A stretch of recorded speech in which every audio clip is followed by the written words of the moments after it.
शुरू अल्लाह का नाम लेकर जो बड़ा मेहरबान निहायत रहम वाला है। तुम्हारा परवरदिगार खूब जानता है कि तुम और तुम्हारे साथ के लोग कभी 2/3 रात के करीब और कभी आधी रात और कभी तिहाई रात क़याम किया करते हो, और अल्लाह रात और दिन का अंदाजा रखता है।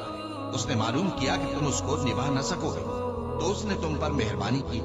बस जितना आसानी से हो सके उतना कुरान पढ़ लिया करो। उसने जाना कि तुम में बाज बीमार भी होंगे और बाज अल्लाह के फजल यानी माश की तलाश में मुल्क में सफर करेंगे और बाज अल्लाह की राह में लड़ेंगे। तो जितना आसानी से हो सके उतना कुरान पढ़ लिया करो और नमाज कायम करते रहो और ज़कात अदा करते रहो और अल्लाह को नेक नियति से कर्ज देते रहो। और जो अमल नेक तुम अपने लिए आगे भेजोगे उसको अल्लाह के यहाँ बेहतर और सिले में बहुत अजीम पाओगे। और अल्लाह से बख्शिश मांगते रहो, बेशक अल्लाह बख्शने वाला है, मेहरबान है।